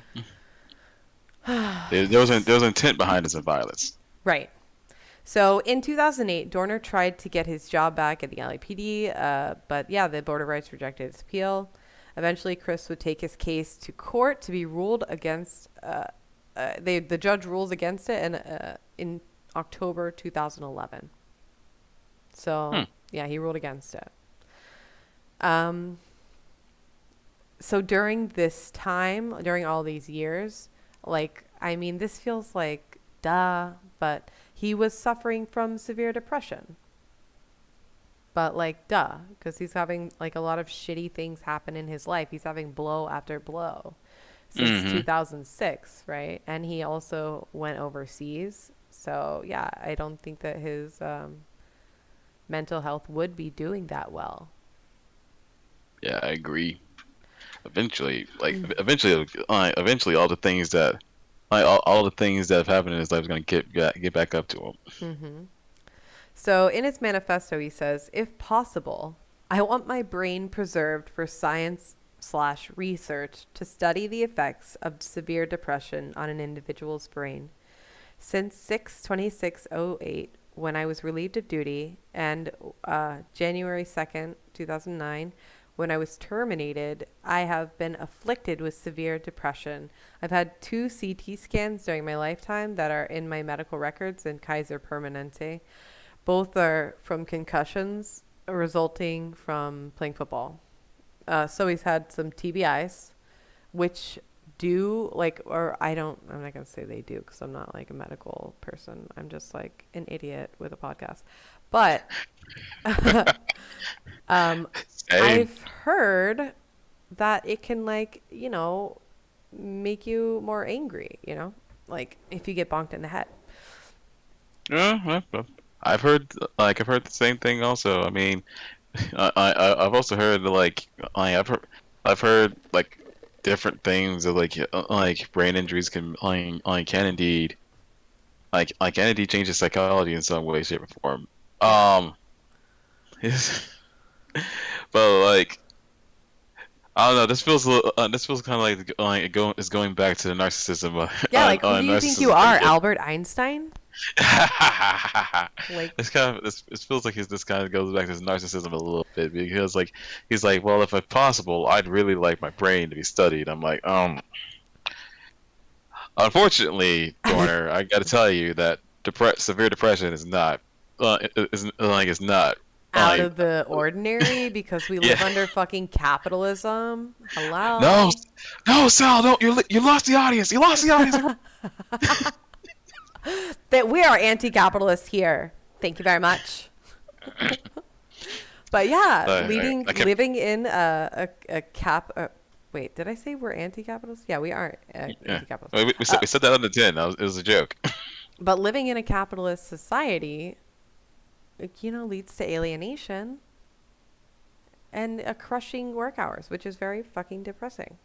Mm-hmm. Also, we're literally all aware that like 5 companies are fucking killing the earth and there's nothing we can do about it right now. Well, actually, there is things we can do about it. Please join a communist organization, revolutionary organization. That's something you can do about it. But yeah, it's like looking kind of bleak unless we all kind of get together and like do something about it, Yeah, we all definitely need to. Yeah, let's do that. Okay.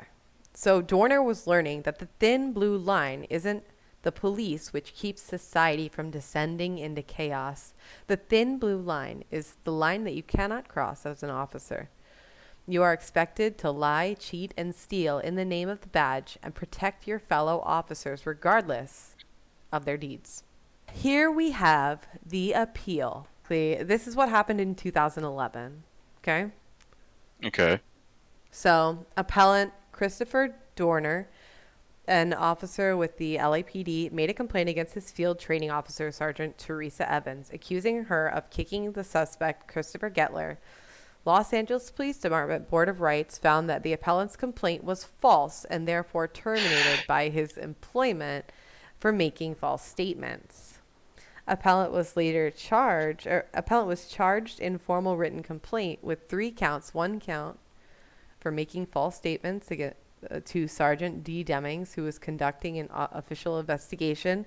Count 2, making false statements to detectives Gallegos and T. Lai, who were conducting an official investigation. On count 3, making a personal complaint that he knew or should have known was false. The board held a series of hearings at which the following witnesses testified: Donald Demings, Evans, Leonard Perez, Eddie Hernandez, Phil Jackson, Julie McInnes, Shelley Villanueva, former Gallegos, Christopher Adred, Ashley Perez, Christopher Gettler, and Richard Gettler. So those are all the people that made statements regarding the allegations in 2007 with Sergeant Evans. This is gonna be very random, but I need to look up something about Rampart one more time because. Sure, go ahead. Because were they related? Rafael Perez, Rafael Perez, when he took the drugs out, when he took the cocaine out of evidence, he used a fake name. but that fake name was also his last name was Perez. But I need to look up what the fake name was because I'm pretty sure it was Leo. Oh. And there's a Leonard Perez on his list. Oh shit. Oh, so he was like lying, or oh wait. Oh, this is incredible. I was like, like when you said Leonard Perez, I was like, wait, hold up. Sorry, this is actually not. Sorry, like I'm messing up our flow. No, it's okay. That's definitely like we want to hear about that. Okay, so do we want to hear the testimony? Oh. So, hold on, let me zoom in. The testimony. The testimony of Sergeant Evans. Sergeant Evans was the field training officer assigned to train Chris, who was a probationary employee. She testified that Chris had expressed to her the need for reintegration training because he had been away for his military deployment. Wait, so yeah. Yo, what the crap? So he asked for more training. What? Why is this? Why does the article make it seem like that's a bad thing? Exactly. Like that makes sense. He's been in fucking military like deployment. It's different. He wants to come back, retrain. You know, he didn't like. I just this. What is the point of being antagonistic to, like, they're antagonistic to like literally everything about him, and he's like, he's making completely reasonable. Right. It's completely reasonable, and they are antagonistic about everything about him. You're right. So Sergeant Evans and appellant and Chris responded to a call around 8:46 a.m. When they arrived, they saw a subject sitting on the bench. They thought he was either suffering from mental illness or under influence, so they planned to isolate him from the numerous pedestrians. Chris told the subject to stand up, but he did not comply, so Chris placed his hand on the subject's arm to help him stand up. When Chris and the other Chris were walking near the planter box on the side, the subject suddenly swung at Chris and said, "Fuck you." And Sergeant Evans took the taser from Chris's duty belt and called for backup. When Chris was trying to gain control of the suspect, Sergeant Evans told the subject to stop or she would use the taser. Chris and the suspect fell into the bushes and the planter box, and the suspect's arm was wedged against the wall. After Sergeant Evans shot Gettler twice with the taser, appellant was able to control Gettler's left wrist and place handcuffs on him. Sergeant Evans was behind the bushes and crouched down to help Dorner control Gettler's right arm. After about 30 seconds of struggling, Gettler led the officer's handcuffs to him. Jesus Christ. No. Gettler let the officers handcuff him and said, "Is this what you wanted? Here you go." Sergeant Evans denied kicking Gettler in the face or shoulder area. Chris helped Gettler stand and placed him in the police car. Evans noticed that Gettler had a laceration. Evans noticed that Gettler had a laceration on his cheek, but no other injuries. There were no boot marks on Gettler's face or shirt, no bruising on his face. When Gettler was taken to the police station, he did not tell the watch commander or physician who treated his facial injuries that he was kicked in the face. The Christopher Adred, who was working, said he saw Gettler. He saw them fight.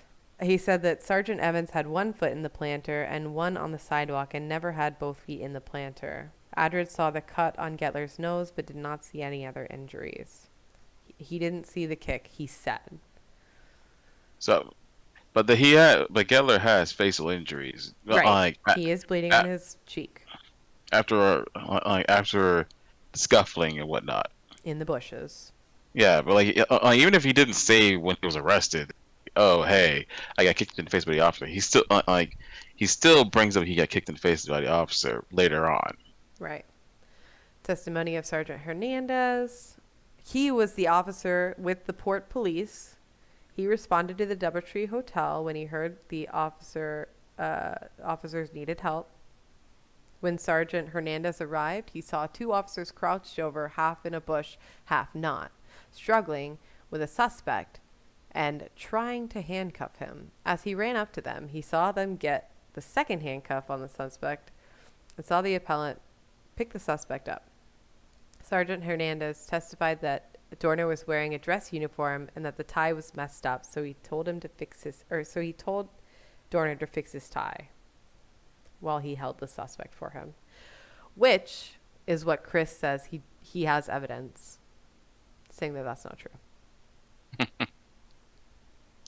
So yeah, there's basically just people saying that they don't believe him. Yeah. Well, we already knew that like they were going to like they were all in agreement with each other. Right. But we've already seen that there's plenty of reasonable doubt. And I mean, like, not to use too many lawyer terms, but I feel like there's plenty of reasonable doubt here. For real. Okay, so now what we're going to do is we are going to listen to an interview from Dorner's ex-girlfriend. Oh, spicy. I know. Years ago. It's nice to have you with us. You dated back in 2006, I guess, a little more than 5 years ago. Tell me a little bit about what you first thought when you heard that he was the suspect in this manhunt. Well, I think anytime you hear something of this nature and this extreme, it's a shock. And I mean, I was just as much in shock probably as the next person, and it was just like it threw me for a loop. But did you think, I'm shocked, but I expected it, or was it, I'm shocked he could never have done something like this? I'm shocked. I sort of expected it. I can't honestly tell you that I would say, oh, this would never happen. I mean, when you see signs of someone's behavior in the manner that sort of like stress-induced type, behavior also, I think coupled with maybe how their personality already is, I think it makes it easier to understand why something like this could possibly happen. What kind of signs were you seeing that would lead you later to not think it was such a stunning development? Well, I think just a lot of on-the-job stress, and I think maybe his beliefs and his values about how cops should behave, and just hearing a little bit at that time about how he was a little bit stressed out at work. Did he talk? So that's interesting, right? Mm-hmm. So she says he was stressed out because of how the other cops would behave, like they were not acting correctly. Mm-hmm. The reporter's leading questions really do try to frame the narrative that they're trying that they push. Like when we start thinking about stuff like this, it's really hard not to notice it. Mm-hmm. And especially like she's saying that basically like he had a problem with the racism that they were doing on the job, and like it was affecting his mental health. But like then they're not going to talk. Frames it like he's a dick, like it's his fault. Yeah. Like the way that they ask the question doesn't give her the room to simply talk. Who knows if she actually like would say that, like, oh, it's about the racism, it's about the it's about the corruption, it's about the blah blah within the LAPD. Even if she does think that way or a different way, who really knows? But like, no, I don't think she does, because listen to the further listen a little further. Hold on. Talk to you specifically about it? Did he say there's this incident or this is happening at work, or what did he tell you? What was stressing him out? Just where he was assigned to, the Harbor Division, and the LAPD is a very tough beat to be assigned to. There's a lot of crime there, a lot of drugs and gang activity and whatnot. And I think with him sort of being a rookie still at that point, it was a lot for him to take in and really, feel. Oh, she's also a cop, by the way. Oh shit. So, yeah, does that it makes a little more sense now, right? Oh, you should have led with that. Yeah, so I just think that like he's like, he was a rookie, he didn't get how things are here. You should like she clearly she's clearly thinking about, but she has a vested interest in not like seeing his side of anything. She is she's still within the LAPD, so she's still thinking about. Yeah. She's still thinking like, well, I mean, like I saw where he was coming from for a lot of this stuff, but like I got bills to pay, so she's got to adhere to the thin blue line. Yeah, exactly. So she's gonna go out. She's gonna go on CNN and be like, well, yeah, he was fucking crazy. I mean, come on. I mean, like he's already killed a couple people. he's insane. I mean, like, it's objectively my worst boyfriend ever. I mean, shit, One of his ex-girlfriends, not her, but maybe it was her, but somebody went on like don'tdatehim.com and like put his badge number and everything. They're like, don't date him, he's crazy. like, before I mean, or he's after. a cop, duh, but yeah. I mean, cops, yeah, so fuck him. But I mean, at the exact same time, like, was this before or after everything that happened? No, it was before. Oh, before, okay. I mean, fuck him. What was he like when you were dating? I mean, obviously he describes in the manifesto how proficient he is, and we've seen video with weapons. Were those in your life a lot? Well, so, I mean, it's known fact at this point. I mean, he would come over to my house and, sometimes there'd be firearms, laying around. And I just attributed that to him being a peace officer and protecting himself. And at that time, just when you say laying around, what do you mean? Like, okay, so there would just be like a firearm in the kitchen. There'd be one by the bed. I guess just for easier access in case something happened. Because you lived in a tough neighborhood? No, and that's what was very interesting about it, is that I lived in a very secured building at that time. A lot of security, a lot of cameras. So kind of didn't understand that part of it. You eventually would... Yeah, okay, but like the cops literally have carte blanche to fucking roam the streets as they see fit, and he's against the cops because they are being racist towards him, right? So is his thing not credible, or is it kind of credible that they could potentially come to his house and like fuck with him? This is a very strange line of questioning to me, because I mean, like, he has weapon. It's like she's like trying to make it seem like as terrifying as possible. Like, you have the elevated speech. You have the like almost like a hectic feling that like the media's on the person, this interview on CNN is having here. I understand. At the time, it was terrifying. So, like, well, she's also making a spectacle out of it because it's her. That's what like we've done with society. Not we, but like, yeah, she's making a spectacle of it because that's.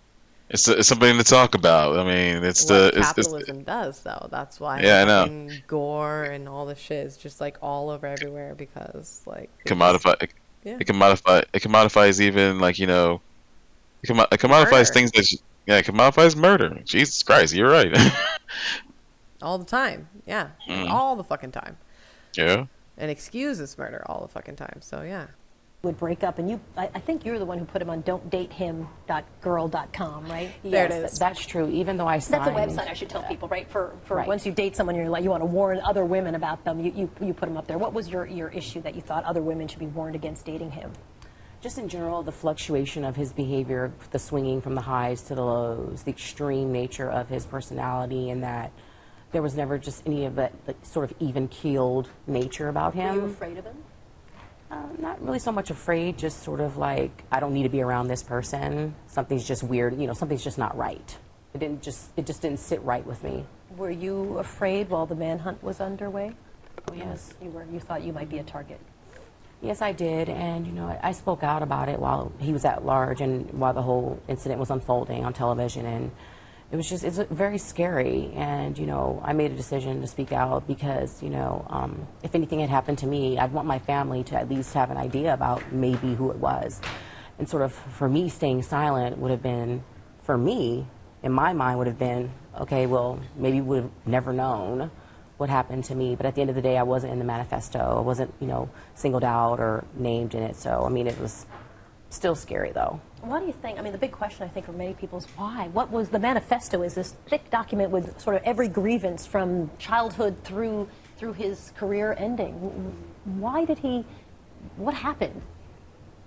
Like I said, I think when you have a profession where you worked your whole life to really obtain, something in that level of success, and I think when you go into that environment where everyone else is not maybe lined up with the way you believe and the way you think. After time, the stress could probably wear on you. I don't think it's in any way justifiable someone going out and killing anyone because they're stressed out at work. There are ways and outlets of releasing stress, and Chris unfortunately was one of those people. He bottled up a lot of his emotions, and he wasn't very good at expressing himself. He didn't have close friends? Like, he didn't talk to his mom or his... I believe that he did have a good relationship with his mother and with some of his close friends, but even, I think, in the manifesto, he lists how he just sort of alienated himself from everyone towards the end. And because nobody was fucking believing him. Yeah. No one was listening to him.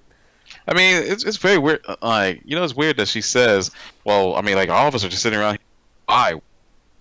Makes it pretty clear in the manifesto. I'm doing this because no one believes me. I am doing this because, like, there's not, like, they're trying to frame it as, like, it's like this long document where he says crazy stuff and everything like that. But, like, nobody knows why he did this. He makes it, really clear. Yeah. Like, unbearably clear at the very beginning that he's doing this because there's corruption in the LAPD. Like, it is about the incident with Gettler. It is specifically about that incident. It is specifically about, like, why he got fired and Gettler and Teresa Evans and all of that. You can try to paint him as crazy as much as you want, but yeah, he did go crazy, but he was excessive. He literally thought he was narcissistic. I mean, here I'm doing it again, but he fucking thought he could take on the LAPD by himself. But I mean, to say that we don't know why he's doing this, no, it's very clear why he's doing it. Right? Yeah. Everyone took his name and they lied. Mm-hmm. On the next episode, we're going to be talking about further allegations against the LAPD, a timeline of the manhunt, Chris's ultimate ending, and then we are going to do a Where Are They Now? So we're going to take a look at all the officers that we could find that are involved in the scandal that is the Chris Dorner situation. And we're going to see what they're doing now. Where did they end up? Because we're still calling the episode "The Murder of Chris Dorner," right? Do you want to call it that? I mean, I think it's very apt because, like I was going to say, it's not called "The Murder of Chris Dorner" because we don't know that Chris Dorner killed himself. It's called "The Murder of Chris Dorner" because when you're part of it, because he was involved in the system that ultimately would not allow for someone like him to exist in it, for someone that was ultra dependent on loyalty. I believe ultimately within the rules and everything like that. And if you're a person like that, then you're not going to be able to survive in the LAPD, especially if you're a black person. Right. Like the system itself will kill you. Yeah. Or it'll force you to be somebody who is not a good person. So I mean, if you don't want to call it "The Murder of Chris Dorner," I understand. Let's call it "The Murder of Chris Dorner." The murder of Chris Dorner. I personally want to call it "The Murder of Chris Dorner" because I'm like, yeah, we know the LAPD didn't murder him. Well, maybe they probably did, but I mean, we aren't there, so. Yeah, we'll see too that they try to portray what happened to him as another personal failing. Yet another personal failing. Thank you for joining us on the first episode of Thin Blue Lies, the only anti-capitalist true crime podcast talking about crimes committed by police.